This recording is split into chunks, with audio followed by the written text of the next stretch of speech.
The 15th chapter. The Barbary Dragon. Everything would have gone all right if the pig had not caught a cold in his head while eating the damp sugar cane on the island.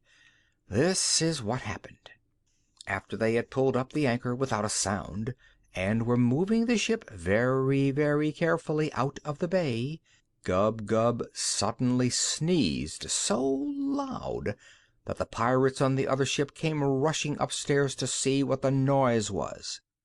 As soon as they saw that the doctor was escaping, they sailed the other boat right across the entrance to the bay, so that the doctor could not get out into the open sea. Then the leader of these bad men, who called himself Ben Ali the Dragon, shook his fist at the doctor and shouted across the water, "Ha ha! You are caught, my fine friend. You were going to run off in my ship, eh? But you are not a good enough sailor to beat Ben Ali the Barbary Dragon. I want that duck you've got, and the pig, too. We'll have pork chops and roast duck for supper tonight. And before I let you go home, you must make your friends send me a trunk full of gold." Poor Gub began to weep, and Dab made ready to fly to save her life.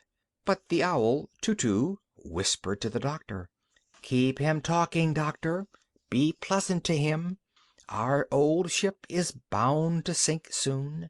The rats said it would be at the bottom of the sea before tomorrow night, and the rats are never wrong. Be pleasant till the ship sinks under him.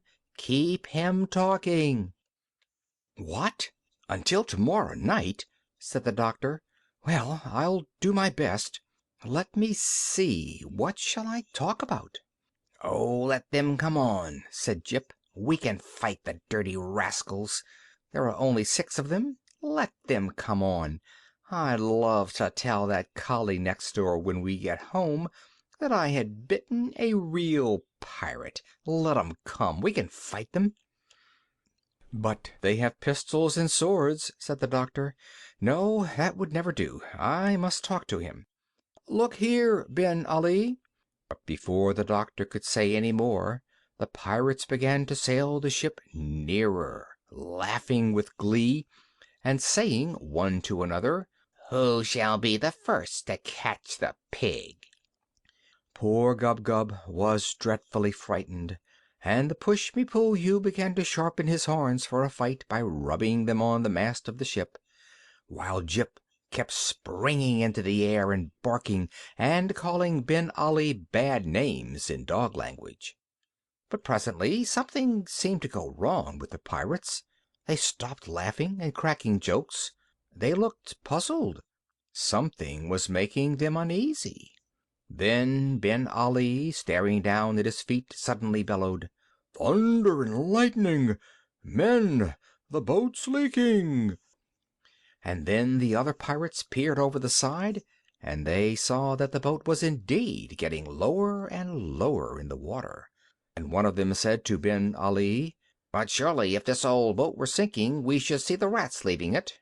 And Jip shouted across from the other ship, "You great duffers! There are no rats there to leave. They left 2 hours ago. Ha ha to you, my fine friends!" But of course the men did not understand him. Soon the front end of the ship began to go down and down, faster and faster, till the boat looked almost as though it were standing on its head, and the pirates had to cling to the rails and the masts and the ropes and anything to keep from sliding off. Then the sea rushed roaring in and through all the windows and the doors, and at last the ship plunged right down to the bottom of the sea, making a dreadful gurgling sound, and the 6 bad men were left bobbing about in the deep water of the bay. Some of them started to swim for the shores of the island, while the others came and tried to get on the boat where the doctor was, but Jip kept snapping at their noses, so they were afraid to climb up the side of the ship. Then suddenly they all cried out in great fear, "The shark!" The sharks are coming! Let us get onto the ship before they eat us! Help! Help! The sharks! The sharks!" And now the doctor could see, all over the bay, the backs of big fishes swimming swiftly through the water. And one great shark came near to the ship, and poking his nose out of the water, he said to the doctor, "Are you John Dolittle, the famous animal doctor?" "Yes," said Dr. Dolittle, "that is my name." "Well," said the shark, "we know these pirates to be a bad lot, especially Ben Ali. If they are annoying you, we will gladly eat them up for you, and then you won't be troubled any more." "Thank you," said the doctor. "That is really most attentive, but I don't think it will be necessary to eat them. Don't let any of them reach the shore until I tell you. Just keep them swimming about, will you? And please make Ben Ali swim over here, that I may talk to him." So the shark went off and chased Ben Ali over to the doctor. "Listen, Ben Ali," said John Dolittle, leaning over the side. "You have been a very bad man, and I understand that you have killed many people. These good sharks here have just offered to eat you up for me, and 'twould indeed be a good thing if the seas were rid of you. But if you promise to do as I tell you, I will let you go in safety."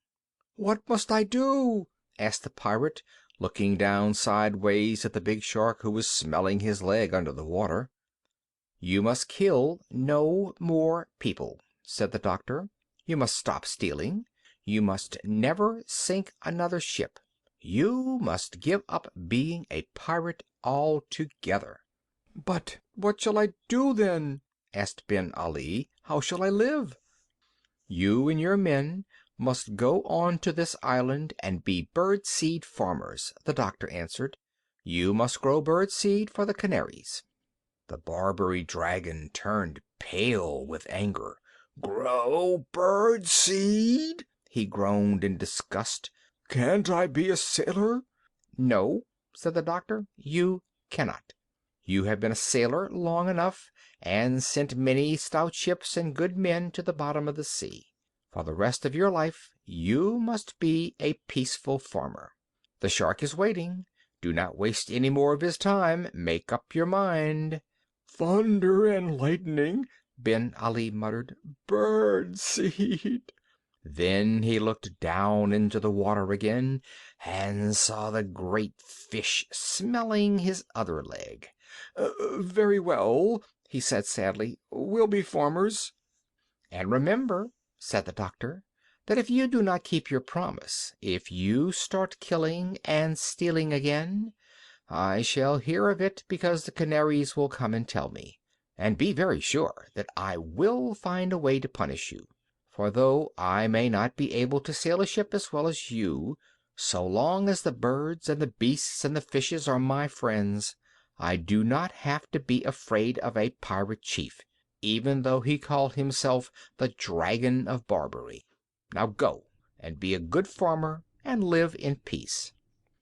Then the doctor turned to the big shark, and waving his hand, he said, "All right, let them swim safely to the land." End of chapter 15.